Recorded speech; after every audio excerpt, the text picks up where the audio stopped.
moderated by me, Chairman William Isla Jr. from the DHHL office, Halepono'i, 915420 Kapolei Parkway, Kapolei, Oahu, Hawaii. And today's date is Friday, June the 18th, 2021, and it is 10:06 a.m. Pursuant to the governor's 21st proclamation related to the COVID emergency, Hawaii Vice Statutes Chapter 92 regarding public agency meetings and records is currently suspended through August the 8th, 2021, to the extent necessary to enable boards to conduct business without holding meetings open to the public and to allow state agencies the ability to effectively and efficiently provide emergency relief and engage in emergency management functions. At this time, we are able to live stream this meeting via the DHHL website. Leah, will you please call the roll? Commissioner Awo, Here. Commissioner Helm, Here. Commissioner Kaapu will be late, Commissioner Kalekini, Aye. Commissioner Kaupu, Here. Commissioner Namoa is excused, Commissioner Nevis, Aye. Commissioner Teria, Here. Chair Isla. Here. 7 members present, we have a quorum. Okay, thank you, Leah. Since this is just a workshop, there is no need to approve the agenda and no minutes to approve. There were no public testimonies submitted. We will begin the workshop with Rodney, if you will, Rodney. Good morning, commissioners. Good morning. The workshop this morning is, the way we're going to organize it is by going over the funds and purposes of the funds. And then we're going to do an overview based on Article 12, Section 1, which establishes the 4 purposes for the Department of Hawaiian Homelands program. The first is lot development. And in this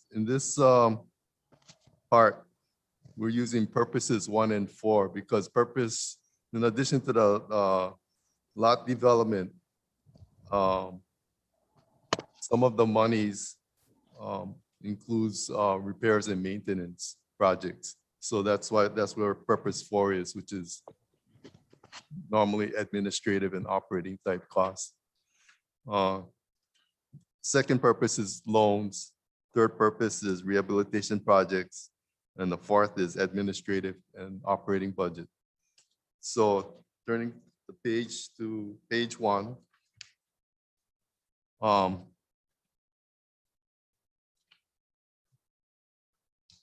We start out with the internal funding sources, which is the DHHL funds.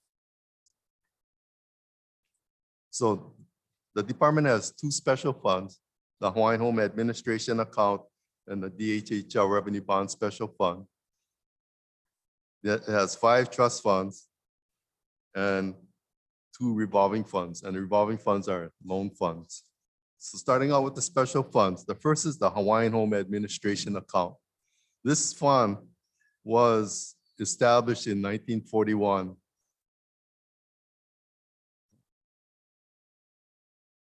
There's no Would you go? PowerPoint. Good. Yeah. We don't have any PowerPoint.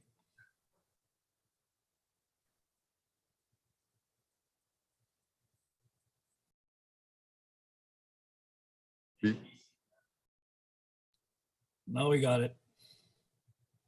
The first one before this section, just a chart. There's a chart before this. There's a page before, Michael. There you Yeah, go. that. To the top. Okay, that's it. So the Hawaiian Home Administration account was established in 1941. And the reason is because prior to that, there was no special fund to handle the administrative and operating costs of the department. Prior to that, the Hawaiian Home Loan Fund from 1920 to 1941 administered the A&O budget for the department. The administration account is used for administrative and operating costs in the absence of general fund support. The sources of funding for the admin account is from the general lease revenues, technically known as revenues from available lands. And so that also includes revocable permits, licenses and permits and easements. But all of that revenue gets deposited into the administration account.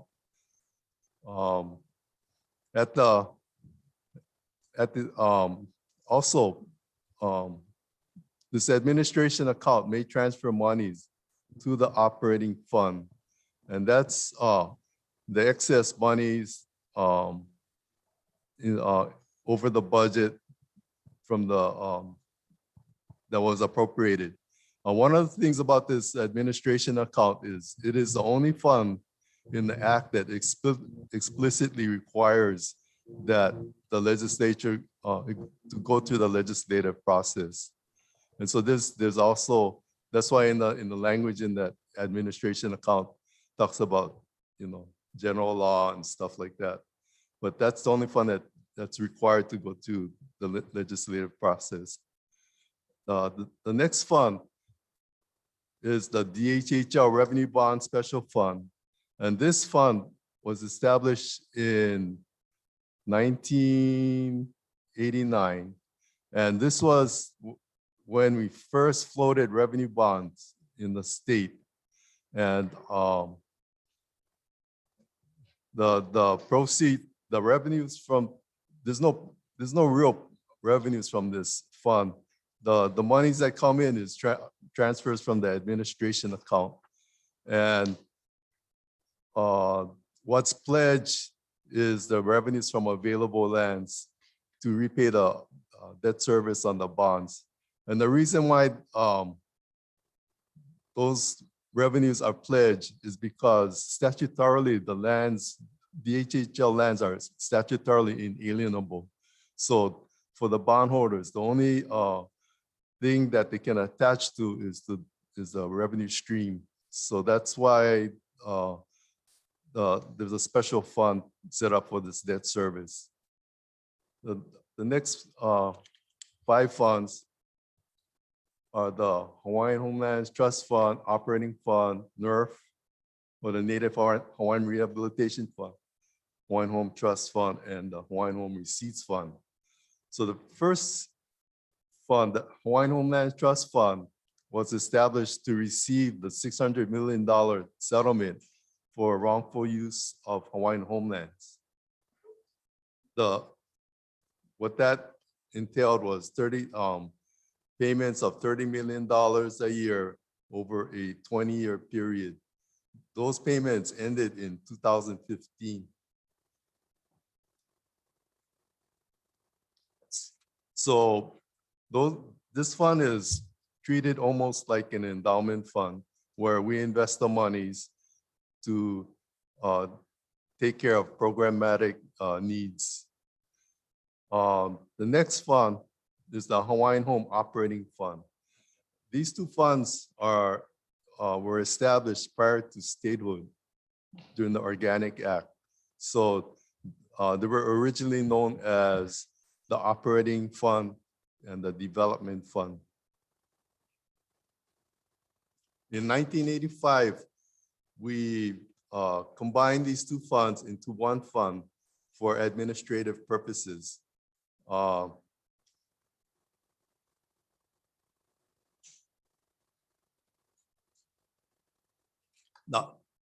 what we do is we administer these funds as if they're separate, because as far as the federal government is concerned, they still need to be administered as if they're separate funds. So the operating portion of the operating fund is used for revenue producing activities and such that support our homesteaders. And so we use that for our water systems. We have water systems on Molokai, Anola, Pukapu, Kauai. So anyway, the revenues are deposited into this operating portion and expended also from this operating portion. And this is actually the debt service, what we plan to use as a debt service fund when we start repaying the USDA loan grant program. Also included in this operating portion are small minor type costs like hall rentals, scale fees, and also that's that type of revenues. But that was those are the programs that were in place prior to 1959, but we still continue today. The second fund, the development portion, requires written governor's approval before that fund can be used. And there's many purposes but they're very specific about what type of costs can be expended from this development portion of the operating fund. And this fund heavily depends on the transfers from the Hawaiian Home Administration account. In recent times, we're using this development portion of the operating fund for our development program. And so, and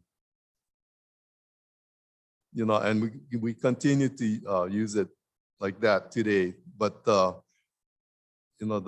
fund, the cash, is going down, but it's consistent. The next fund is the Native Hawaiian Rehabilitation Fund. And this was created in 1978 through the Constitutional Convention. And this fund may be used only for the sole purpose of Native Hawaiians, the benefit of Native Hawaiians. And to perpetuate the culture, political, social. I mean, it's pretty clear what the funds can be used for. And then the next fund is the Hawaiian Home Trust Fund. And this fund was established to be used for a reserve for government type programs. And the way we use it now is for government loan programs, such as the FHA 247 insured loan program, the USDA guaranteed loan program. But these are the types of things that when those loans default, this is where we pay the HUD and USDA back their monies. And then the next fund is the Hawaiian Home Receipts Fund. And this fund receives monies primarily from the general loan fund and other funds where the investment monies are not deposited back into the same fund. And then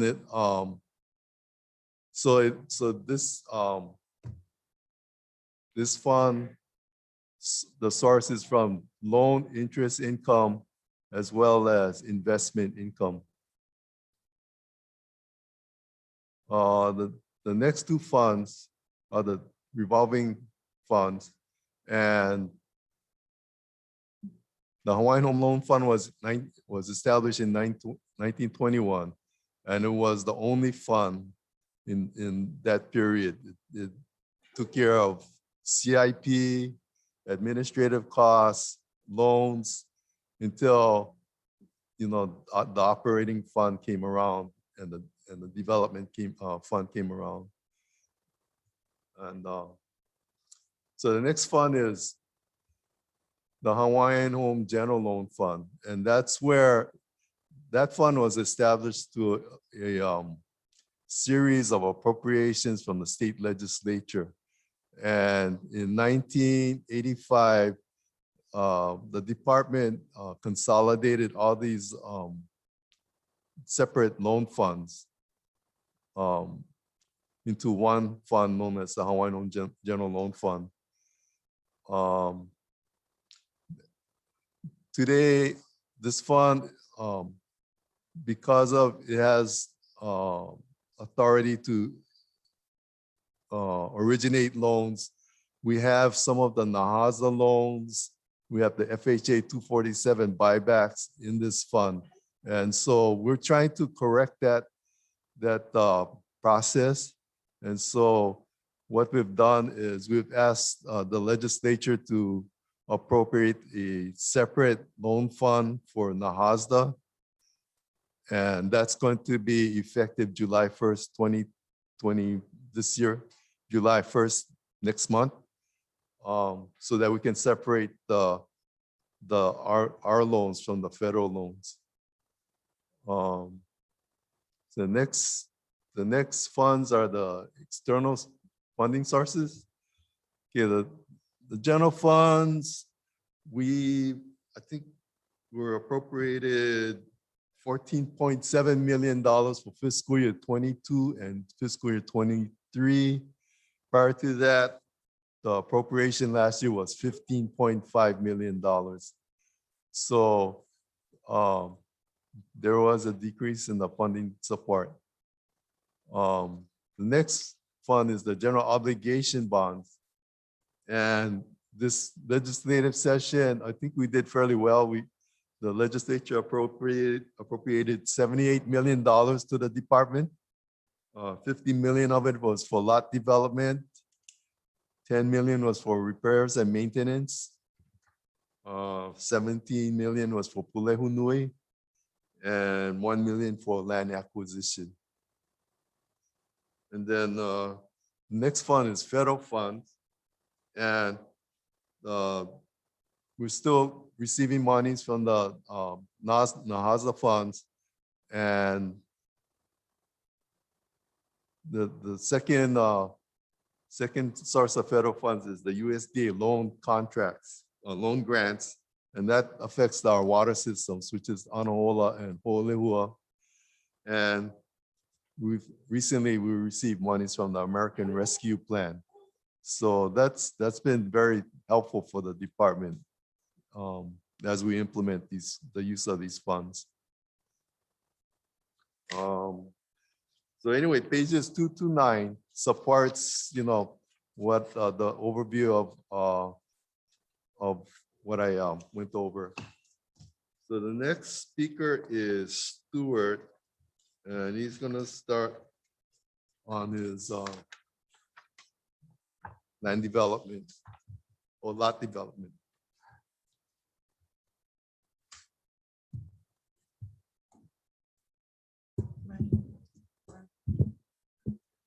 Hello, commissioners, and good morning, Chair.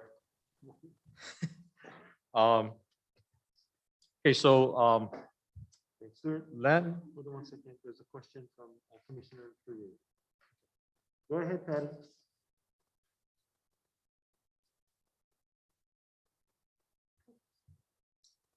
You're on mute, Patty. Thank you, Mr. Chairman. Didn't mean to interrupt, but I wanted to ask Rodney a question. Do we wait till later or should we ask him now? No, why don't you ask it now? Rodney's still at. Oh, table. okay. Oh, But could you speak up a little bit more? You're kind of soft. oh, wow, wait now. Okay, can you hear me now? A little bit better. Oh, sorry about that. I don't know. I gotta turn up this volume. But anyway, Rodney, thank you for that presentation. I kind of feel good because the budget seems older than me, 1941 and 1921. So that's kind of a neat budget. But anyway, I had a question on the department receiving, what is the on OHA's funding on the 3 million?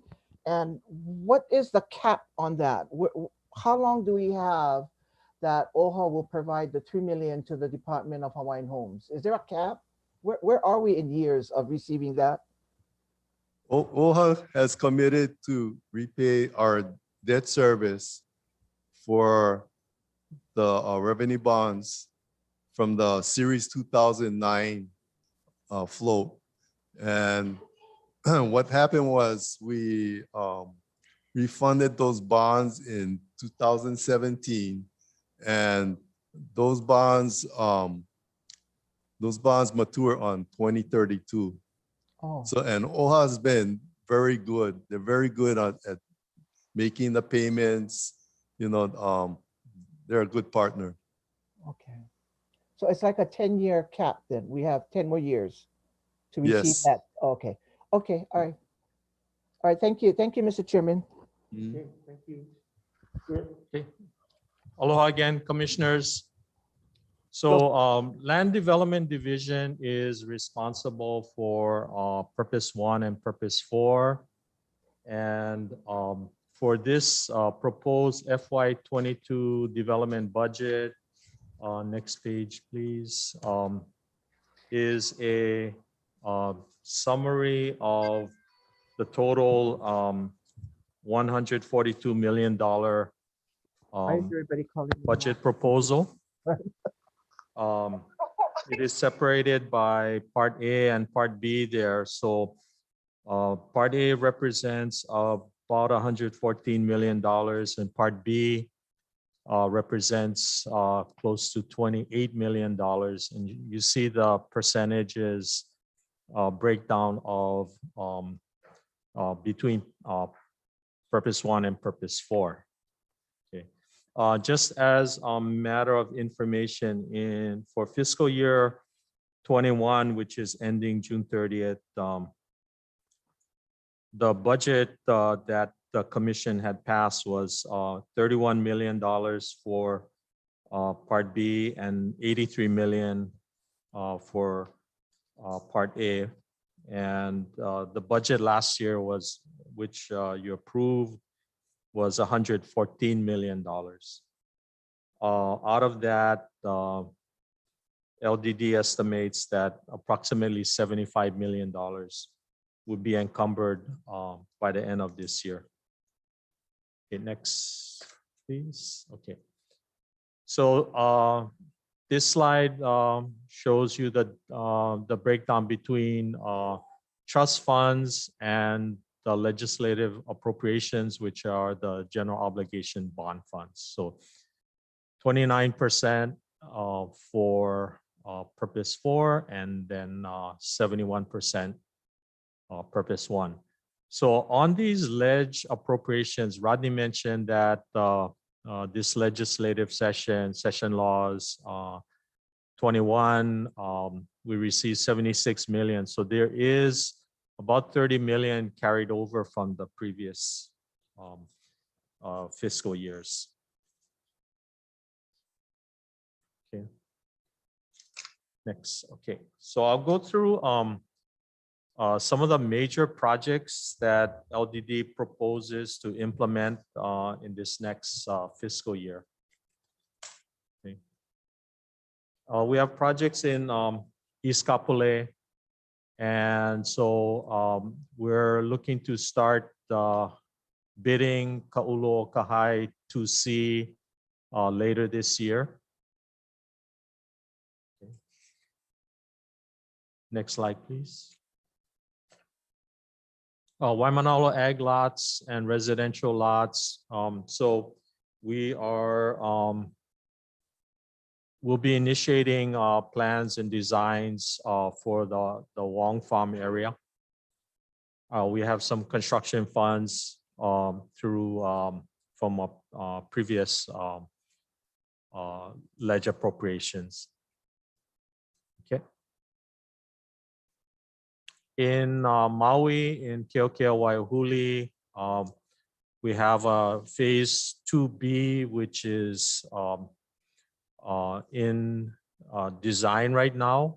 We are planning to get out to bid on this project later this year.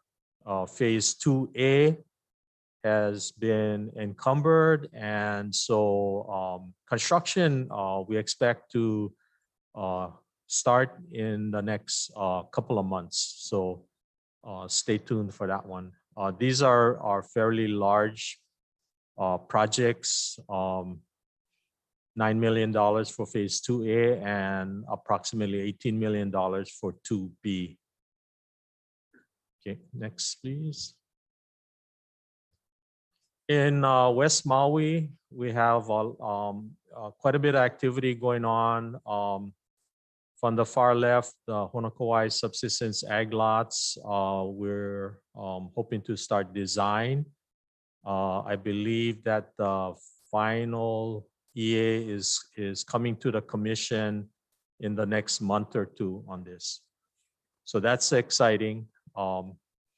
And moving over to the right side, Leali'i Village 1B. So we're starting the environmental assessment, which includes SMA permitting, and that'll be in process shortly, and along with the designs for the first phase of Leali'i 1B, which is approximately 92 lots. We were blessed with legislative support to provide $9 million for improvements from the highway up to the Leali'i Parkway. We're also, what's in our budget now is a $10 million grant from HHFDC to construct the water improvements for our well. You see that as number 1 up, the yellow dot up to the left. So the intention is to improve that well and then bring the water down into Honokawai and link up with the county's water system. And then the water gets brought across to Leali'i. There's also improvements within Leali'i. You see that number 2 there. There's an existing tank, but we need to also construct a new water tank at a higher elevation so that we can provide water to all of Leali'i. Okay, thank you. Next. In Pulehunui, DHHL owns 2 parcels. The Pulehunui North is 184 acres, which is planned for commercial. And we have the DHHL Pulehunui South, which is 646 acres, which is planned for agricultural homesteads. So we are starting the construction of the backbone sewer system. The collectors, we encumbered $17 million to do planning, design, and construction. This past session, like Rodney mentioned, we are receiving $17 million to further extend the sewer line to the new county's Central Maui wastewater treatment facility. We expect that we're going to need another $10 million to make the full connections to the county system. Okay. And in Wailuku Waikapu area, our Pu'unani homestead we received the final EA last year, and so the designs are moving ahead very quickly. And so again, this one we hope to get to bid this project before the end of this year. And I just want to note that the $4 million you see there is a result of exchange of affordable housing credits. And for the exchange of that, DHHL received $4 million from the developer at Waiahuko, which is a Dowling company. And so this money is supposed to be used within the county. And so we're fulfilling the purpose of that affordable housing. act to pump that back into this this homestead. Okay. On the island of Molokai, Holihua scattered ag lots. So we're continuing to do additional assessment on vacant lots to add additional lots to this project. We have appropriations for both Holihua scattered lots and Naiva Ag subdivision. Both were $1.5 million. And this will start the EA process, which has begun in Naiva and will soon begin for Holihua scattered lots. Okay, so these we will, we will need to get back to the legislature for the construction funding for both of these projects. Stuart, Thank you. sorry. Is that Dennis? No, Zach. Oh, Zach, go ahead. Sorry, Stuart. Thank you, Stuart. What is the amount of lots for the Hollywood scattered lots? Right now, there's approximately 12, but there are additional unencumbered lots that we're looking at now for the potential to subdivide. We're also re-looking at these 40-acre or 35, 40-acre parcels to further subdivide for subsistence ag lots. There is though a fine balance that we need to consider water and the water use permit application, which planning office is tracking. And so we need to make sure that we have enough water for these lots as well as for other residential lots. Thank you. Thank you for that question. Okay, thank you. Moving over to Hawaii Island in Panaeva, we have, this is our first subsistence ag project. Lot 185 is being subdivided into 16 half-acre lots. We have a contract in place and we're looking to break ground very shortly. So there may be activity here on next month. So stay tuned for that. Okay, thank you. Next. Our other subsistence ag project is in Honomu. So right now we did bid out phase 1, 16 lots. These are 1 acre lots. And so contracting is in progress. We've requested the release of the funds from Budget and Finance and the governor. So once that happens, we'll start setting the stage for construction later part of this calendar year. Okay, and then we also have, sorry, Michael, phase 2 represents 25 new lots. And so in this last legislative session, $2 million was appropriated for the second phase for Honomu. Thank you. Next.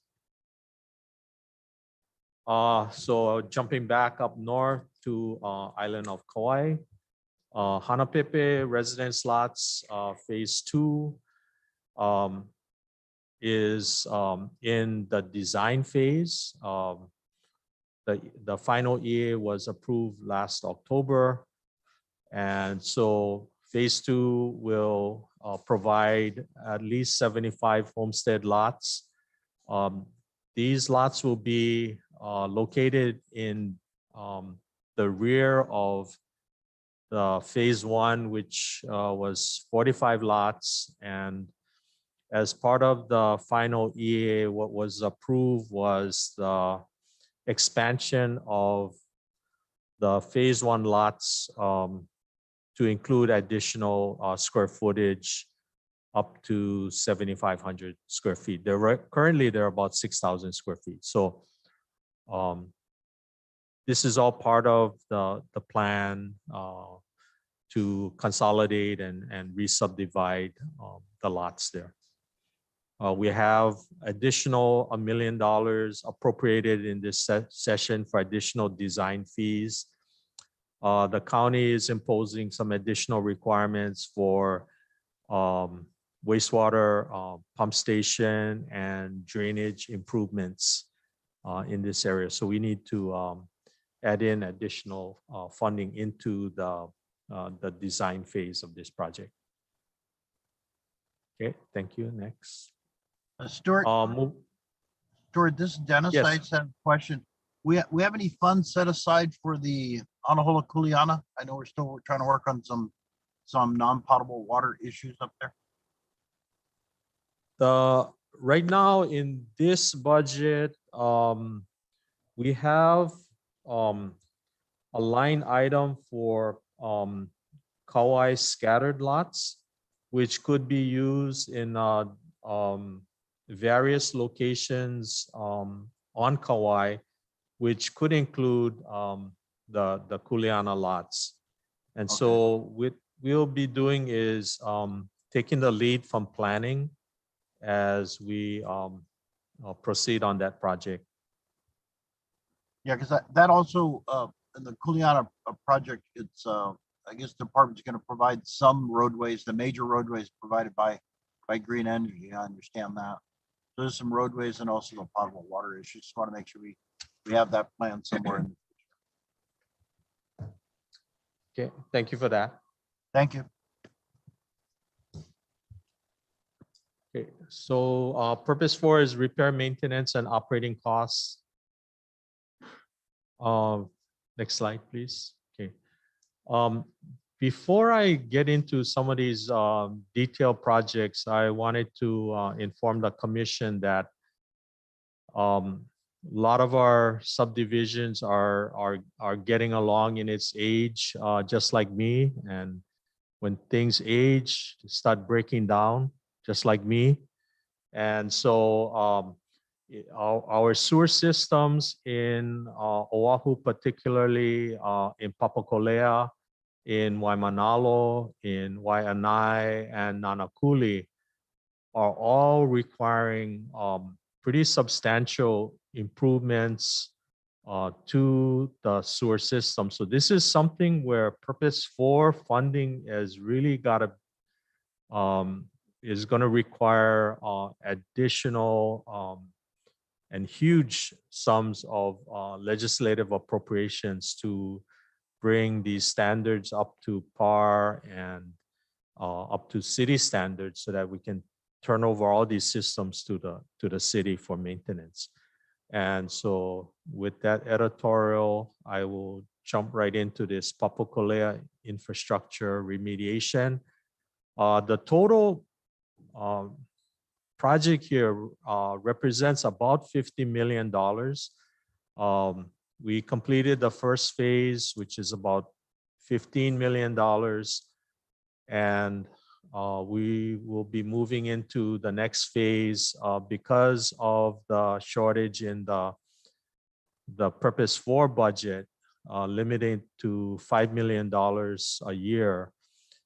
We had to break up the phases into smaller chunks and then supplement with DHHL trust funds. So we're working with consultant to plan the next phases. Some of the challenges we have is that the sewer lines are running directly under houses. The sewer line is lower than houses, so it requires pumping, which means additional costs and all. So at the next Papakolea community meeting, we'll be providing a little bit more details on the actual locations and which lines will be coming up next. We'll continue to work with Information Community Relations Office and our planning office liaison to coordinate and communicate with the community. in addition to the sewer lines, a lot of the roadways are, I guess you could say they're kind of crumbling. We have areas where we have retaining walls that support the road and they're integral to the road. And these are impacting existing lessees. And so we have a number of projects planned before the calendar year to do remediation work in numerous locations within Papakolea as well as in Kalavahine and the Anianiku area, Kevalo. So with that, we'll move on to the next slide. Waianae sewer improvements are also planned. There's about 100 lots that are impacted. There are certain lots that are below, lower than the sewer line. So, well, actually they're higher than, yeah, they're lower than the sewer line. So we need to make improvements there as well as correct some deficiencies within existing lines. Okay. In Waimanalo, some of our biggest R&M challenges are with the drainage improvements. So we have several different channel improvements within the dirt ditch as well as the concrete ditch and along Bell Street that flows to the ocean. So these are substantial projects and will impact the community. Along with that, we also have an appropriation for traffic calming along Nakini Street. And so that project is also being implemented. It's not shown here. And maybe I just put in another word for Waimanalo sewer. So to the right of Bell Street, that area along Kalani Anaole Highway is not sewered. It'll require a pump station and a new collector line. And so this is something that's will be programmed into future development budgets. Okay, thank you. Next. We have several water systems, and this is just a quick update for the Molokai water system improvements. The Kalamaula section is nearly complete. I think we're looking at a couple more months of work there. The section in Holehua represents about $19 million, and so contractor continues to work there up near the water tanks, and then we'll start getting into the other sections in Ho'olehua pipeline improvements. So this project is partially USDA funded. DHHL contributes about $13 million. Right now, we're probably about $6 to $7 million into the project. Stuart. Yes, sir. Zachary, yeah, I just get one question, regarding the project going on right now by Goodfellas. Will you provide a blueprint, a copy for the staff on Molokai, like for the crew, for the improvements, like a blueprint for them? Will there be a blueprint? Yeah.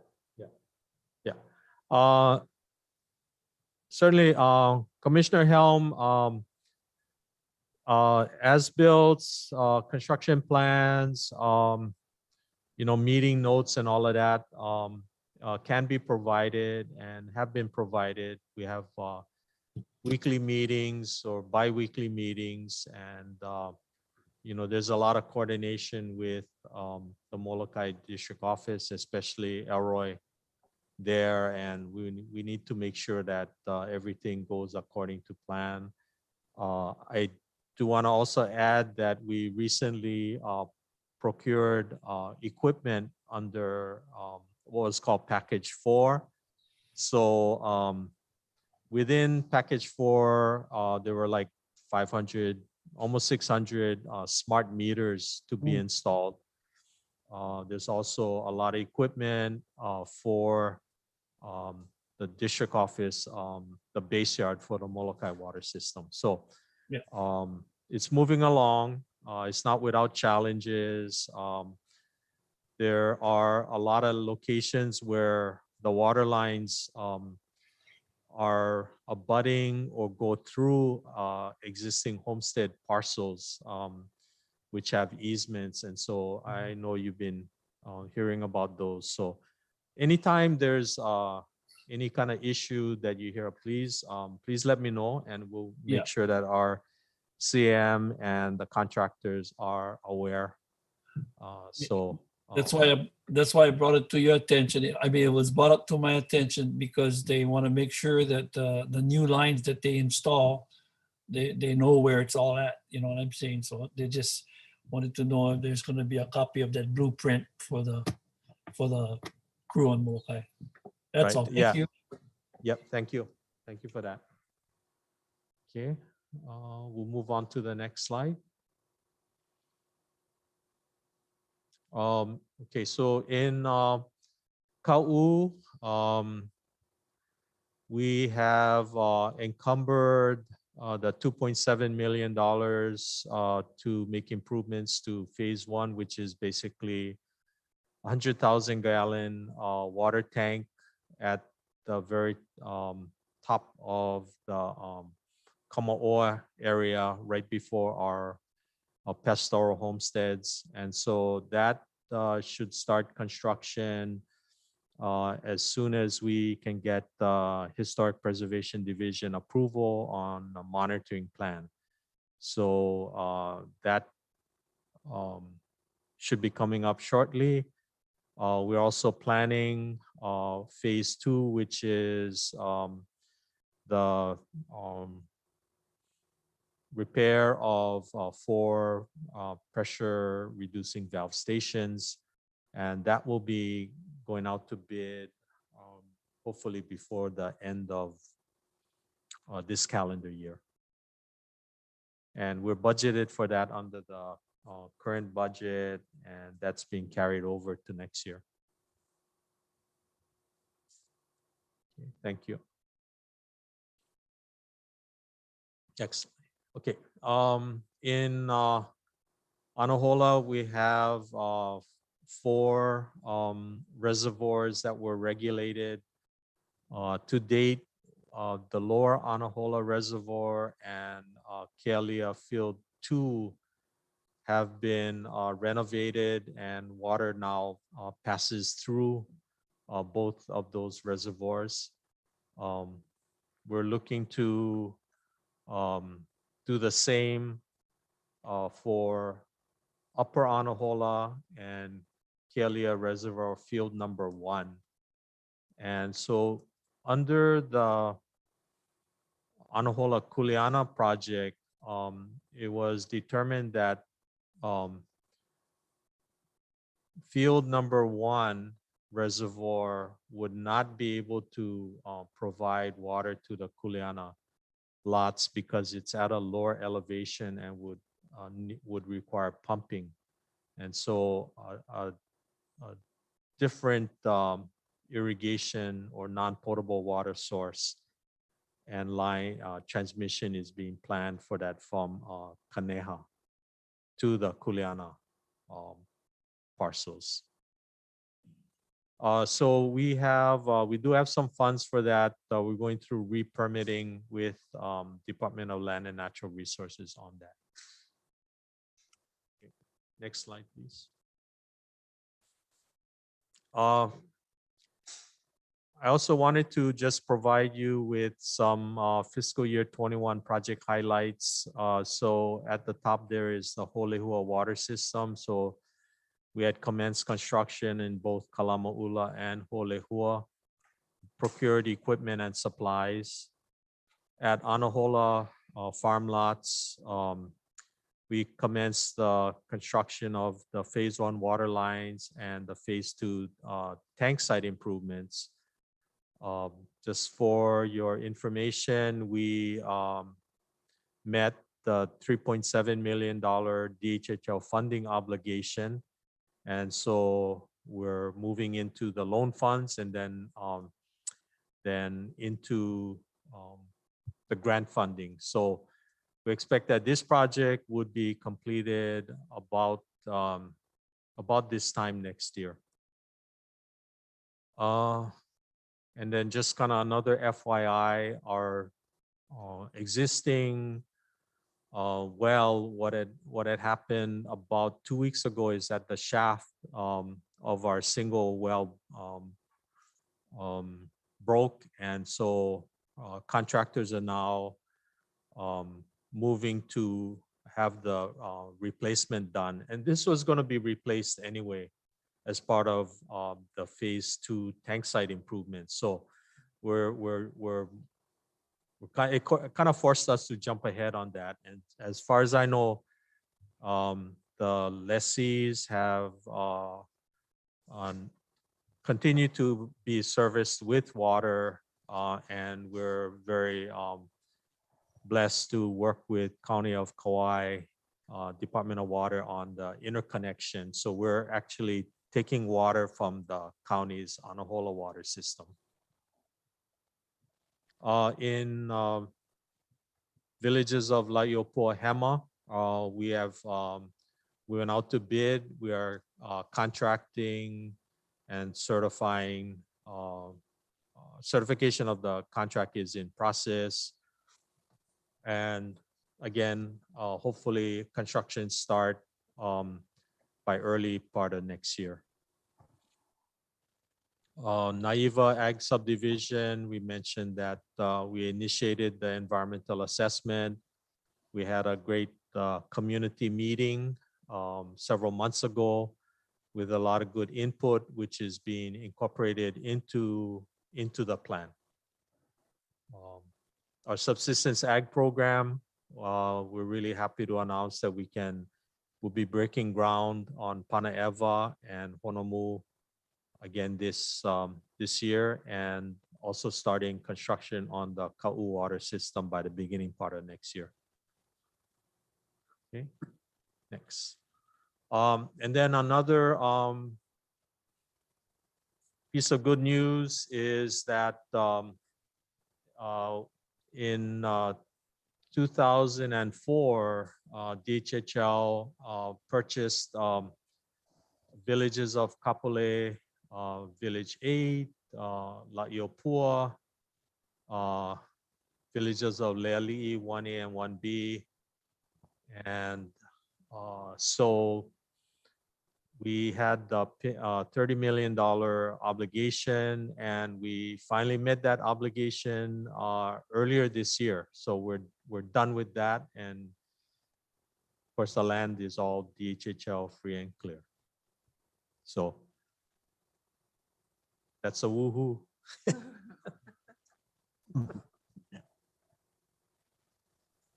Stuart, is that the parkland too, Villages of Kapolei? No. That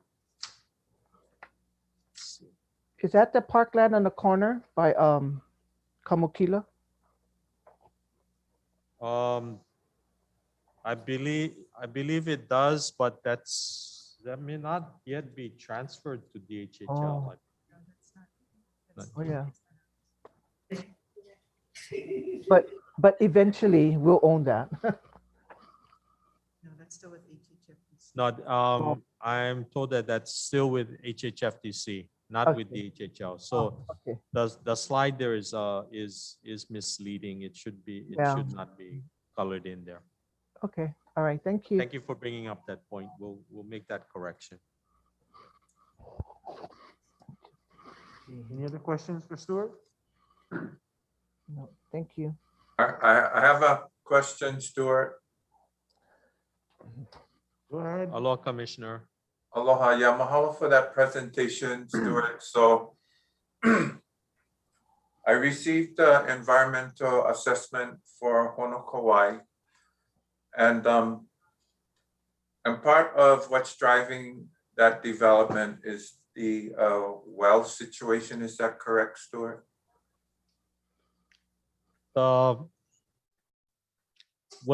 the Honokawai well is covered under a separate EA, which we're hoping to bring to the commission in October.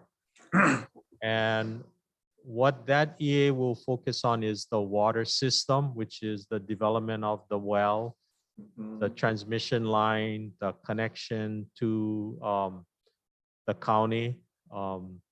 As you know, that the transmission does cross Honokawai Gulch. And so we recently completed archaeological study, flora, fauna, and the ordinary high water mark within the gulch. And we're working with Ka'anapali Land Management Corporation for the approval to obtain the easement for new water line that crosses the gulch. Included with that would be water tank improvements in Wahikuli to provide water to all of Leali'i 1B. Right now, only half of the parcel can be serviced by the existing water tank. And so we're working with the county to site another tank at a higher elevation near the proposed bypass to provide gravity flow down to the Leali'i Parkway. So the Honokawai master plan by planning office is, I believe that is commission, coming to the commission, I think on Tuesday. Okay. That was our Andrew Choi planning office. And so, yeah, we've been participating in that, particularly on the infrastructure and the proposed sewer line improvements, collaboration with Pulelehua and the County of Maui. Okay, thank you, Stuart. Thank you for all the work that all of you are doing to move these projects forward. We appreciate it. Mahalo. Stuart, I just want to clarify. So the improvements for the water tank, the water line that's going to the county's water treatment facility is really going to result in water credits that will be applied to Leali'i, not necessary to Honokawai, the ag lots, correct?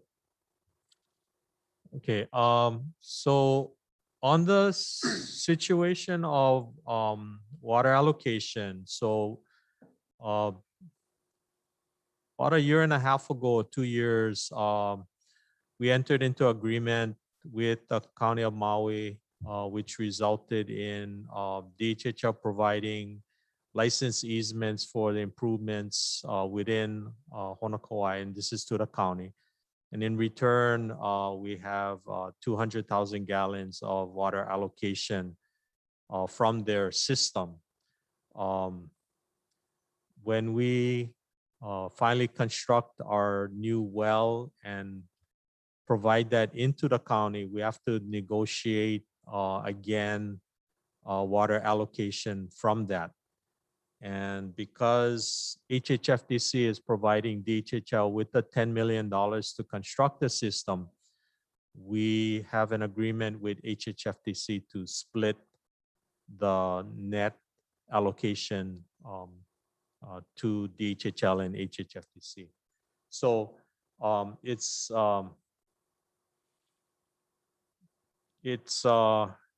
I think, Chair, we need to just kind of look at our overall plan with Honokawai and with Leali'i, and then look to see how best to utilize the different allocations that we have.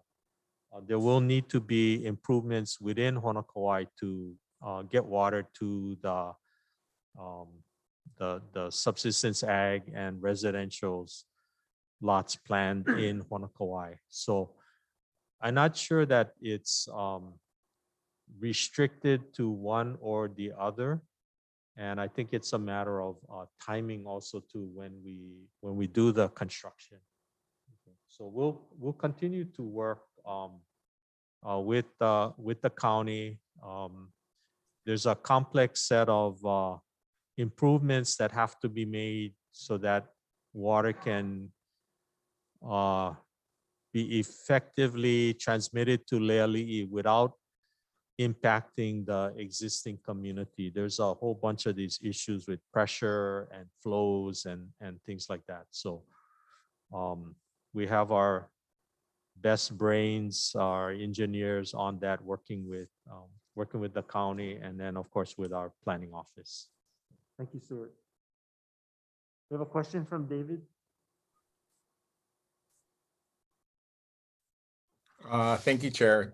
Thank you, Stuart, for your presentation. My only question, which you have heard before for many years, I don't see anything in the budget for the entrance from Lalamilo house lots to the highway. I think that was supposed to have been completed. And do you know what the status of that is? Because I don't see anything in the budget for that for next year. Okay. Right now we have existing contracts for that, and we're going through a process of reassessment of that. There's several, so there's two highway improvements to Lalamilo. One is phase 1, which is on the bottom section, crosses the bridge, and we were stuck on that with relocation of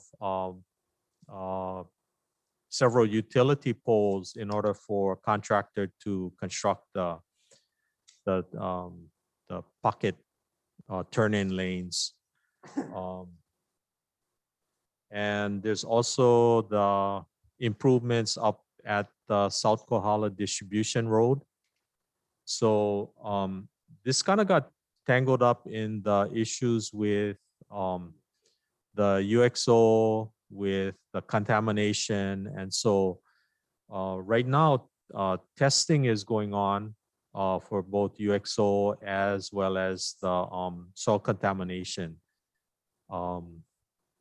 So we're trying to negotiate the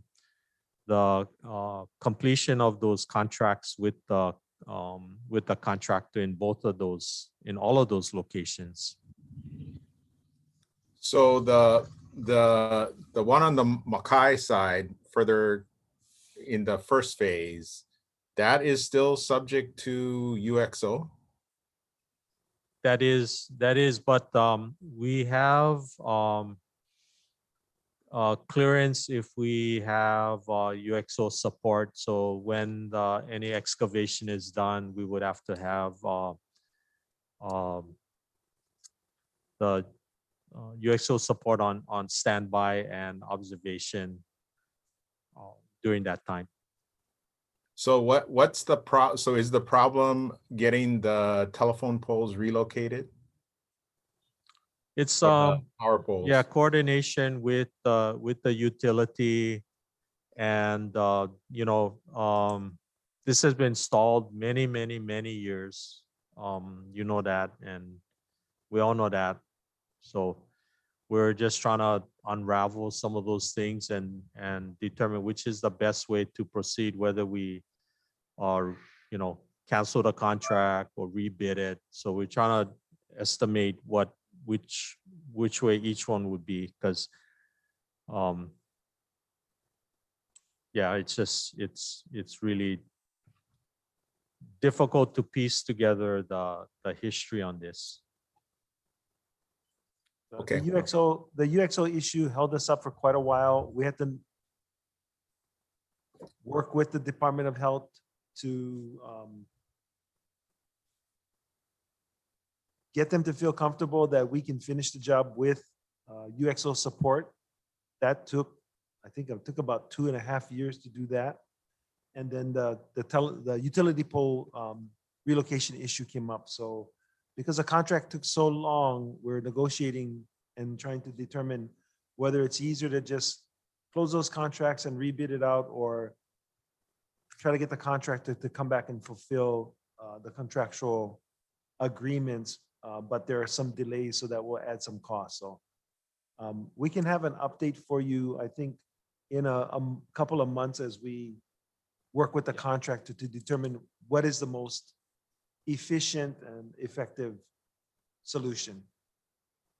Okay, because I know Commissioner Kalekini, as far as the moving of the telephone poles, because I thought that was the issue the last time, had volunteered to assist in contacting Helco and trying to get that thing moved along, but it just seems to continuously be stuck. So I thank you for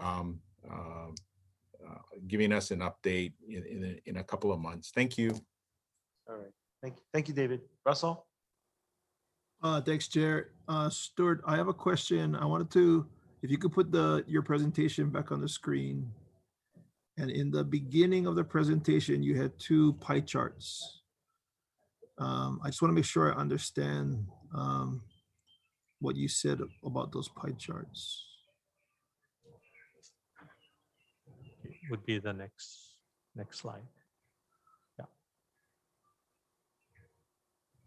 Okay, so this one, yeah, you went through. There's 4 purposes, and this splits the budget between purpose 1 and purpose 4. And then the total budget is 142. And then go to the next pie chart. So this one isn't tagged to purposes. It's just saying sources, right? This is where the budget is paid from.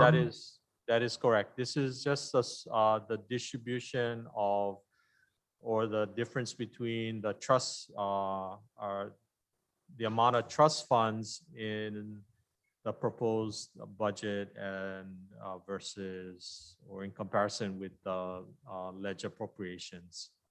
So this is the sources pie chart, and the previous one was the uses pie chart. Yes. Is that a correct understanding? Yes, that is correct. Okay, that was it. Thank you. Okay, thank you, Russell. Any other questions for Commissioner Kalekini? Thank you, Chair. Thank you, Stuart. Yeah, I just want to reconfirm that if you provide me with the information on which poles, the locations, I definitely will reach out to Hawaiian Electric and see what we can do, if anything. So yeah, that's still on. And quick question while I'm talking on the Honolulu eggs, the subsistence, the phase 1. What is the expected duration of the phase 1 construction? It would be approximately 1 year from when we start. Okay, so plots won't be available until the end of 2022 then? Is that what it sounds like? End of 2022, early 2023. Okay, thank you, Stuart. Yeah, Mike, I was going to ask you to hold your powder for now at Hawaiian Electric, because the utility poles that are in question are actually belong to Hawaiian Tel. And Hawaiian Electric would only become involved if the lines needed to be put on the Hawaiian Tel poles. So let us work the issue first, and then if we need your help, then we'll ask you to jump in. I'd be happy to even reach out to Hawaiian Tel. We work with them too, so let me know. Okay, well, we've made initial contact with Hawaiian Tel, so if we don't get results, we'll get in touch with you. Thanks. Thank you. Anyone else on the development budget? If not, we'll let Stuart go, and of course, Okay. Thank you, Mahalo, Stuart. Commissioners. Mahalo, Stuart. we're coming back to Rodney. Thank you, Stuart. Aloha.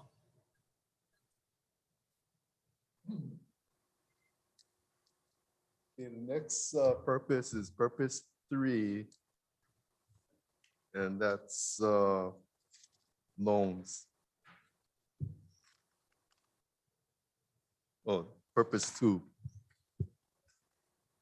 So if you turn to page 12, what we have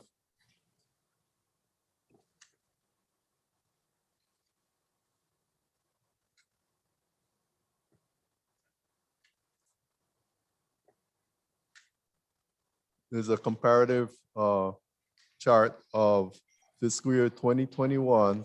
The top chart is 2021, and then the bottom chart is 2022. And that's what the budget request will be. So the budget hasn't changed that much, except that for Nahas, the legislature authorized $7 million for a separate revolving loan fund to account for the federal fund direct loans. And that's effective July. The loan funds are funded through 5 different sources, or 5 funds affect the loan funds. The first is the Hawaiian Home Loan Fund, which is used for the Section 209 type transactions, which is surrenders, cancellations, and reawards. The Hawaiian Home General Loan Fund does some of that Section 209 stuff, but it also does direct loan financing. And it does real property taxes, normally for advances, and it may be for related to Section 209. And then it gets involved in guaranteed loans, and that's with, we have a portfolio of guaranteed loans, not only with government agencies but with other financial institutions. The next one is the Hawaiian Home Trust Fund, and that's for government insured and guaranteed loans. That's a FHA 247. That's a farmer home loans, which is now USDA. That's that type of loans. And the fourth one is the Hawaiian Homelands Trust Fund, the $1.2 million. And that's to write off or write down loan interest and loan receivables. And that's in the event that sometimes these homes are in a condition that they need to be demolished, but they still have a loan on the records. So what happens is the Hawaiian Homelands Trust Fund cash is used to buy down the delinquent loan or outstanding loan. And then we have the Nahasa loans. First time. So is there any questions on the loans? Okay, the next page is 13, which is the rehabilitation projects. And Andrew is going to give a presentation on that.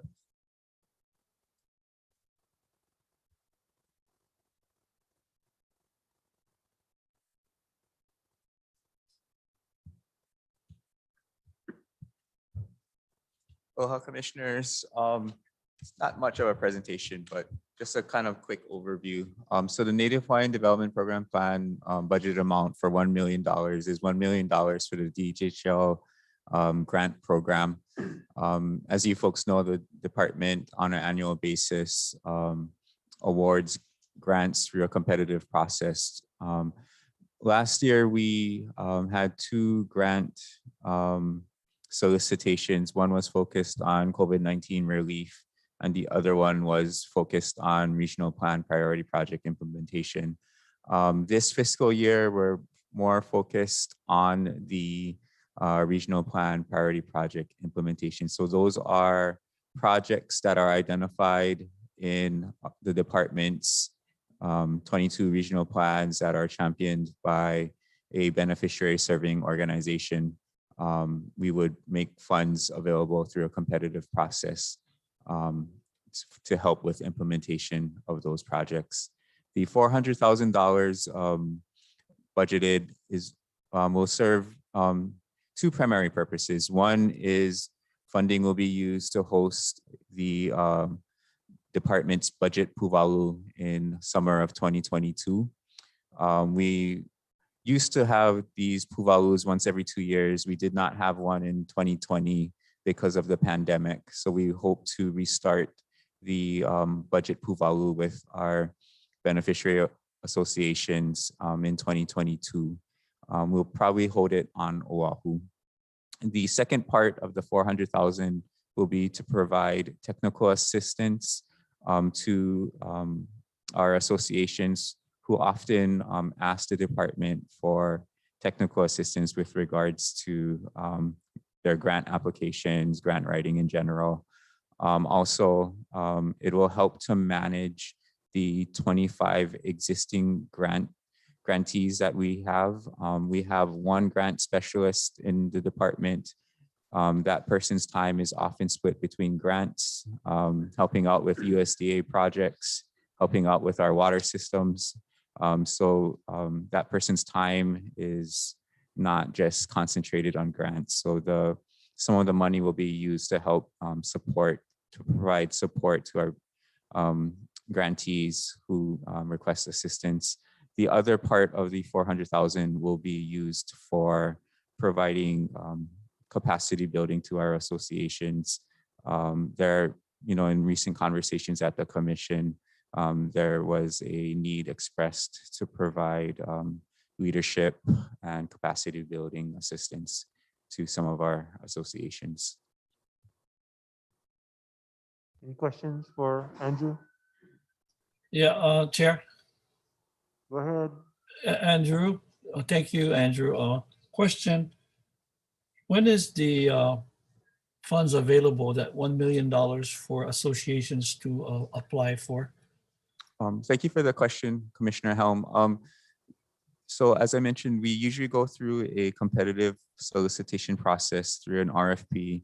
We usually start the solicitation process in September and October. We started with a grant orientation workshop to let our associations know that we will be issuing the grant. We will provide an overview of the grant application, and then usually grant applications are due in late November, early December. We then go through the selection process based on the grant applications that were submitted. And then we usually bring forth our recommendation to the commission in January. Thank you, Andrew. Thank you for the information. Hey, Zach. Thank you. Any other commissioners? Questions for Andrew? Okay, thank you, Andrew. Go Thank to you. Operating budget with Rodney once again.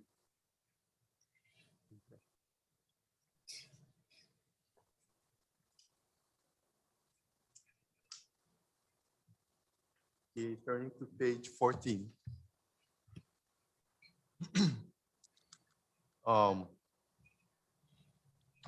After we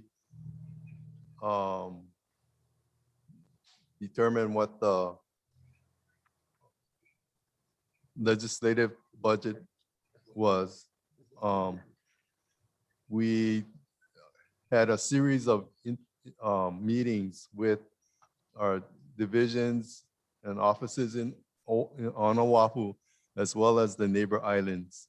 And what we did was we wanted to see the body of work that needed to be done in fiscal year 2022. So what we did was we compared our budget from 2021 with fiscal year 2022.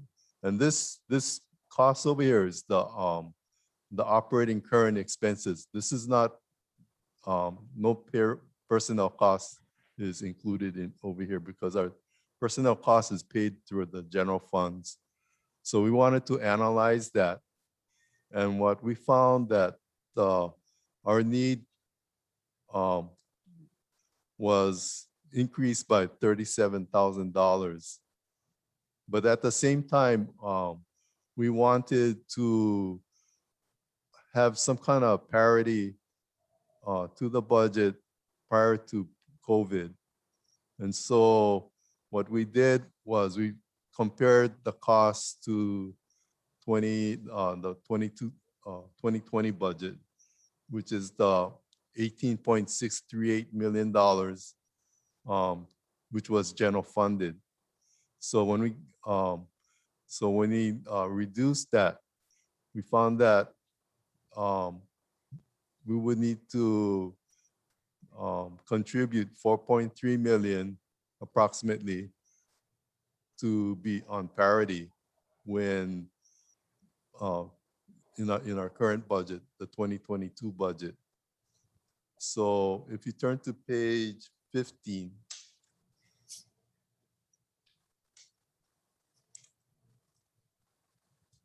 what we have here is a 3-year budget. It's the 2020 budget, the 2021 budget, and the 2022 budget. And so if you look at the position counts, they're all used the funding to those positions. So if you look at 2020, 200 positions were funded. In 2021, 149 positions were funded. And then in 2022, 160 positions were funded. And the 160 positions, the 11 positions that were funded was through a trade-off that we made with the legislature to move our other current expenses, what they call the B cost, up to the A cost, which is the personnel cost. So the legislature is willing to fund the base salaries of the positions. And the legislature is absorbing the fringe benefit costs when they did that. So that's the position that the department took this session. So we're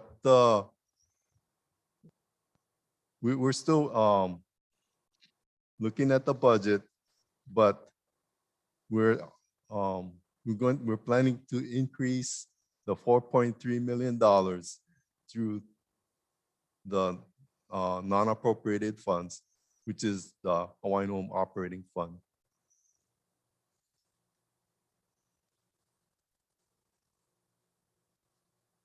And if you turn to page 16,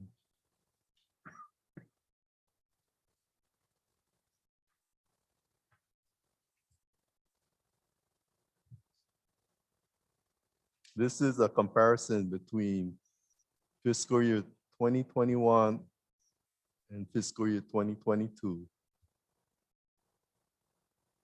The increase in the budget between 2021 and 2022 would be $1 million. So what we did was we reduced our other current expenses and moved it up into the personnel costs to balance the budget, to get the 11 new positions. So we're still, right now, we're still doing the spread on the funds because as you can see, it was a pretty drastic budget. Going back to page 15.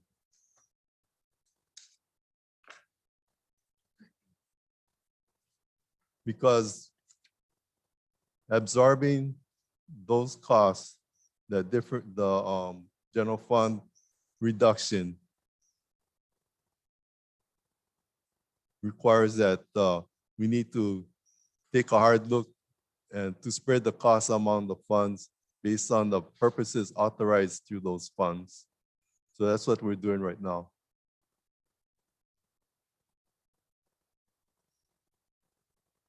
So that, are there any questions?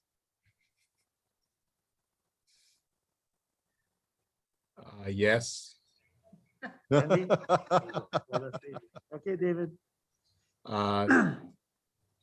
Thank you, Rodney. I just have no idea what you just said.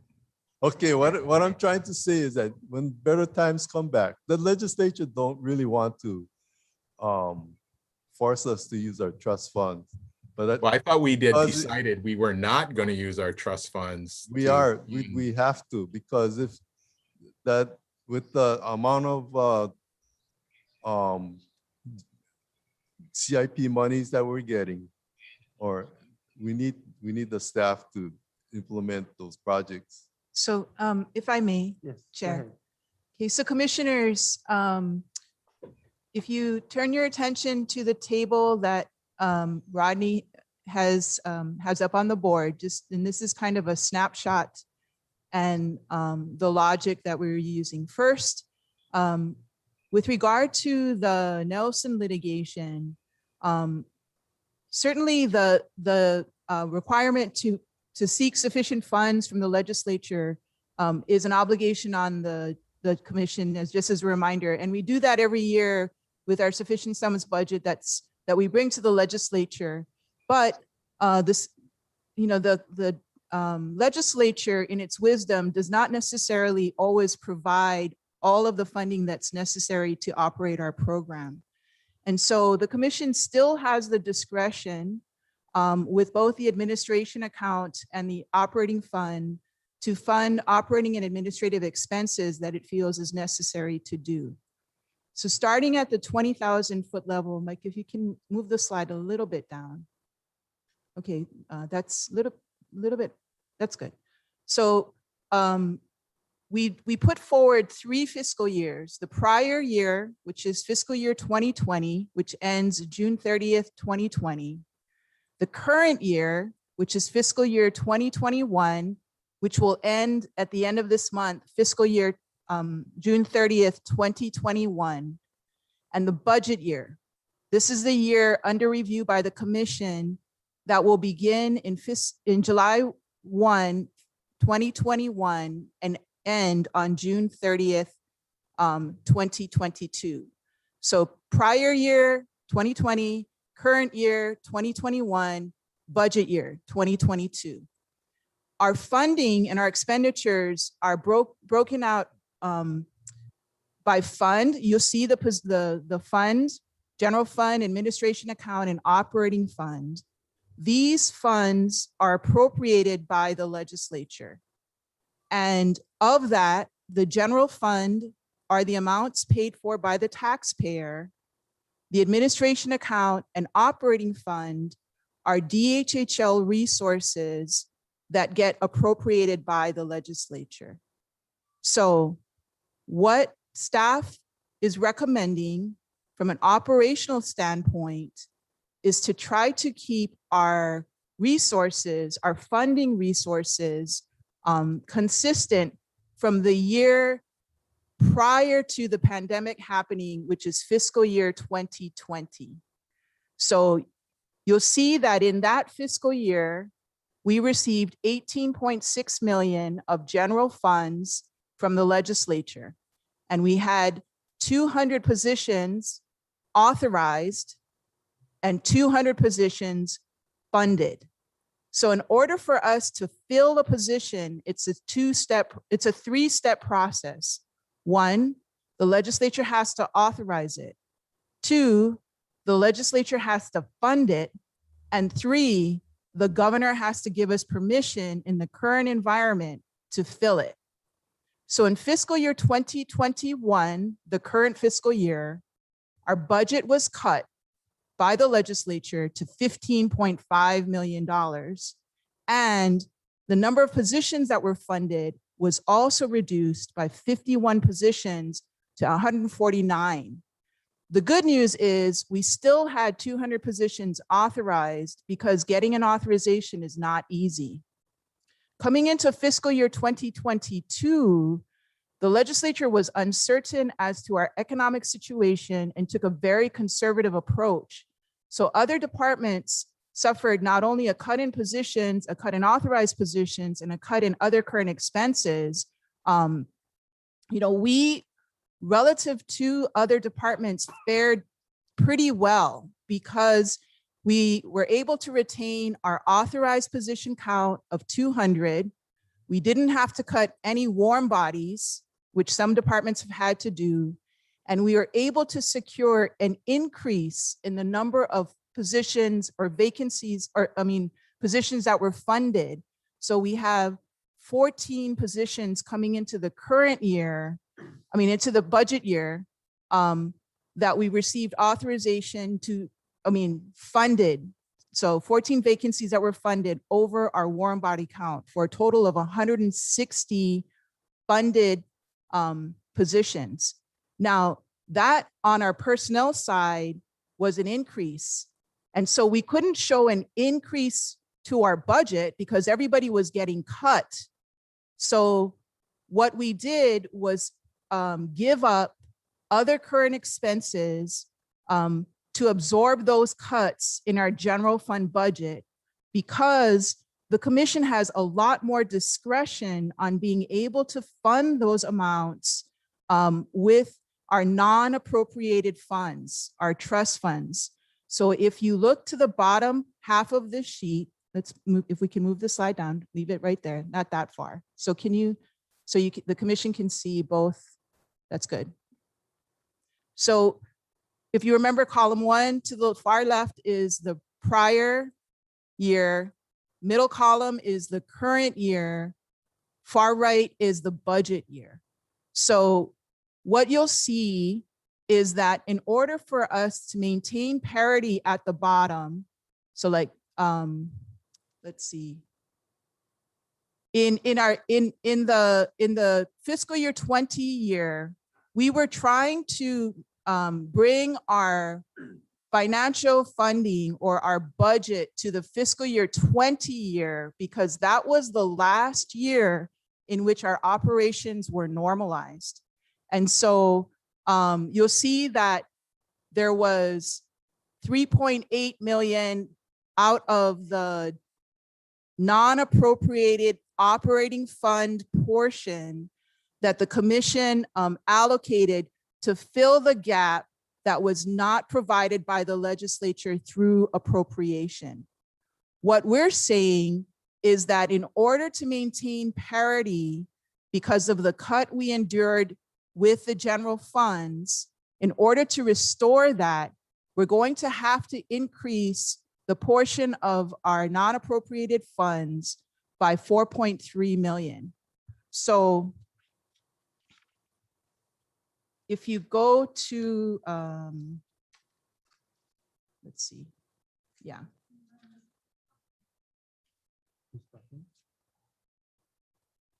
So let me stop there and see if that helps to explain the logic of what we were trying to do. And David, you may be on mute. Yeah, so Joby, Yes. what's the total? Because you got question marks over here in this column 2022. Okay, so the reason why we don't have that is because when we, if you can go to the slide before. Okay, stop. So this is our total operating budget, including the rehabilitation projects. So the 1.4 million is embedded in this budget. in the planning office budget. So the reason why you don't have the breakdown is because Sharon she takes this budget and she has to allocate it object code by object code across the various funding sources that we have, general funds, administration account, operating fund, and stay within the appropriated amounts. So it's a very meticulous and challenging process. She only got the final numbers earlier this week. And so she hasn't had a chance to completely do all of that. I mean, she may have had that, but we didn't have it in time to show the breakouts between the operating portion of the development fund and the development portion of the operating fund. Our goal is to try to have that, if not by the end of the day, maybe early tomorrow, those allocations. So we do know the total number, which you see down here, of 4.3 million that we need to make up in order to keep us whole as it relates to the cuts we endured on the general fund side. Okay, so my question is, Juan, on this page 14, the problem is that this makes no sense to me because there's no detail. Yes, I so the know detail, there's no comparison to what we did last year and what we're wanting to do this year. So we can't even compare apples to apples because we don't have any detail. yes, so the detail will be forthcoming. We can get that to you. We just didn't have a chance to get that to you before the workshop. So usually a lot of this stuff we do the day before. So we were trying to get as much as we could in front of the commission for this workshop. We have the detail, it's just not in a presentation format. And so we will get that to you as well as to the breakdown. And we do have some information that we did want, we're recommending the commission discuss an executive session because there is litigation that we have ongoing on Kalima. And so some of our budget balances, we want to make sure in an abundance of caution, we have that conversation with counsel. Yeah, that's fine. So and then the other thing is if you guys could tell us what all of these acronyms stand for, and if maybe that's going to be broken out as well, but it's just difficult for me to kind of understand just looking at it at a glance. So I guess the bottom line question that I'm having is the additional 4,373,000 is that the total that's coming out from our trust funds, or is that in addition to what we had pulled out from our trust funds last year? So we can have that conversation. We would recommend that we maybe have that conversation in executive session. So if you can hold that question, and hopefully when we have that deeper dive, it will answer your question, Commissioner Kaapu, and if not, we can try to revisit it again. Okay, thank you. Maybe go back to the very last slide in the deck. Joby, I've got a question. Joby, this is Dennis. Yes. And Commissioner Neves. Yeah, so I sort of understand where we're going. My concern is in 2020, how many actual heads did we have versus the 200? Did we have 200? We were, pretty much the 149 positions that were funded was essentially all warm body. They only Yes, gave us funding for the warm body counts. And Okay, so we have a little bit more, because there were some individuals that left between fiscal year, in the current year, we've had some vacancies happening. And so we now have an additional, as I was mentioning, there's actually, what is the math there?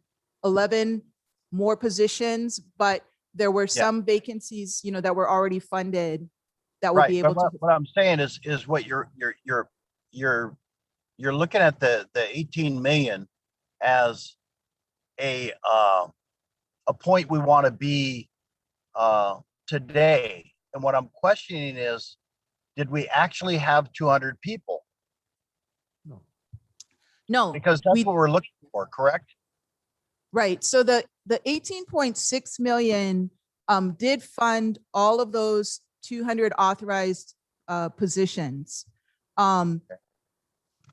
With, you know, what, of course, we try to fill the positions as rapidly as we, you know, I want to assure the commission that when we had the 200 positions funded, you know, we were pushing to fill as many vacancies as we could.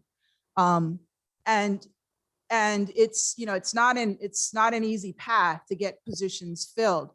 But as we get into fiscal year, the third quarter and the fourth quarter of the fiscal year, if we do an assessment, particularly in the beginning of the third quarter, which is like January, February, March, to see what the likelihood is of the positions that we're going to fill. And then what we do is, if there are vacancy savings or our personnel budget is a little, it's not likely we're going to fill all of those positions, those get pushed down to the other current expense line item for us to pay for operational expenses. What we get from the legislature is not enough to cover all of our operational expenses. So if you see in this presentation, there's still 4.8 million from the administration account in fiscal year 2020 and 3.7 million from the operating portion of the operating fund, which is appropriated by the legislature to pay for our other current expenses. And so And those numbers are based on the actual warm bodies. no, the actual warm bodies in part is considered in that 15.5 million, which was in the next fiscal year, they only funded our warm bodies, right? I got And it. so that's about what the warm body count looked like, 15.5 plus an additional, I think 6 to 7 million in funding they provided for other current expenses Okay, in so the general fund. yeah, I'm not getting where we're going. What I'm concerned about is that, you know, even if we try to get up to 200 people, it's not going to happen in 30 days. I mean, it's going to take time. So I would hope that we look at a budget review in 90 days and see where we're at. Because if we're not filling the positions and we still have enough for operational expense, I would hope that we are moving some of that money back into the administrative account. Yes, so You see like, where I'm going? I'm just saying is that yes. even in 6 months, you're not going to get 50 people. Yes, so, okay, so you see that first column where it says 18.68 million or 63 million? Got it. Okay. That includes both about 6.8 million in general funds for other current expenses, and the balance, I think it's about 12 or 13 million. Yeah, about 12 or 13 million to fund the 200 positions. Okay, so so when you go into the next year, 15.5 million, they kept our 6.8 million, you know, they allowed us to keep that other current expense number, but they reduced funding for our personnel.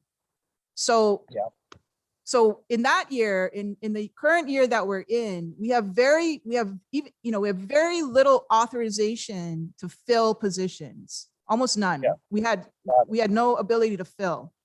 Right. So as I mentioned, as we come into the budget year, it was really critical for us to secure funding for positions, because if we don't have positions funded, we can't fill them. They won't let us fill them.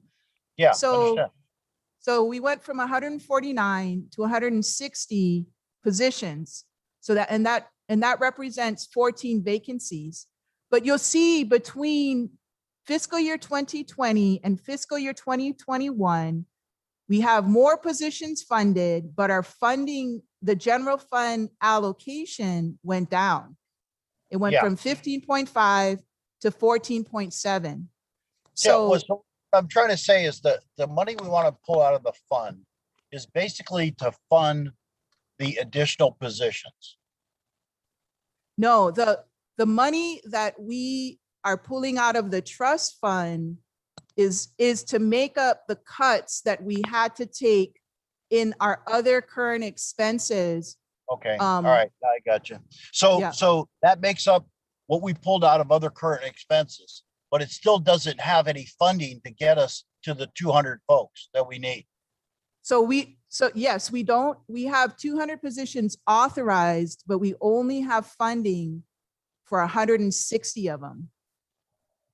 Yeah, I understand that. I hear that. So I just Yeah. want to make sure that all we're trying to do is cover the other expenses that we had to reduce. Yes, that's correct. It doesn't, Yes. it doesn't give us any more funding to look for the cold bodies and make them warm. Yes, that's correct. Okay. That's correct. So, for us to make these kind of decisions, I'd like to see what the other expenses are and whether they're actually needed. Okay, so we will have that detail for you. We just, as I mentioned earlier, we have that broken down and we can have that detail for you. We usually have it every year. There's a presentation of all of the object codes for the entire budget by other current expenses. And then we also have it by office. And so that information will be forthcoming. Okay, thank you. I appreciate it. Sure. Hi there. Thank you, Dana. Hi, Joby. Okay. Hi. Hello, Mr. Chair. Is that true? Yes, go ahead. Yeah, thank you. Joby, I had a question. Do we have appropriated funds to fill our positions on the E-team? And are we short staffed on E-team? We're absolutely short-staffed on the E-team. With the 14 positions that were, and where we are, we still need to go through a prioritization with the chair and the managers as to what vacancies will be filled. I don't know off the top of my head whether the enforcement positions, there may have been 1 or 2 that were authorized, but I'd have to verify and confirm. So how many staff do we have now, just for the E-team right now? There's 1 person. We have 1 person right now, which is Kip. And Okay. I believe So- what, Yeah, go ahead. I'm sorry. Go ahead. so Lehua and I have been in conversation about the possibility of developing staff support for safety-related issues, which can take the form of the enforcement team via our NAHASDA program. And so there may be the potential, we'll have to discuss that with BNF to see if positions can be created that are federally funded or federal funds used for one of these, as Commissioner Neves described it, cold funded positions. That's a conversation we need to have. Yeah. I guess did we lose any staff in the department in FY 19 and 20 that we didn't fill yet? Yes, we did. And so we have to go, those are the things that we need to look at. And, we do have retirements that we're anticipating in the current fiscal year. Okay, and I hope it's not Rodney though. Yeah. All right. Thank you very much, Joe. Thank you, Sure. Mr. Chairman. You're welcome. All right, thank you, Patty. And we don't want Stuart to retire either. Yeah, they're good. We need them. Thank you. Okay. Any other questions? Then, can I have, hold on 1 second. Yeah, okay. Well, we're about to do what was being suggested. Can I have a motion to go into executive session to convene an executive session pursuant to section 92-5 subsection A subsection 4 HRS to consult with its attorney on questions and issues pertaining to the commission's powers, duties, privileges, immunities, and liabilities. So moved. Dennis. Who second? Second. Okay, all those in favor say aye. Aye. Aye. Anyone opposed? Seeing none, give us a second to Here, any of the appropriate screens?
Good.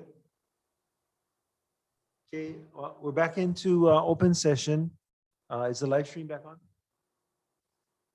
Live stream is back on. Okay, commissioners, any other questions regarding the budget workshop? Okay, if not, we appreciate all the good questions that you've asked, and we'll entertain a motion to adjourn. So move. Second. Okay, moved and seconded. All those in favor say aye.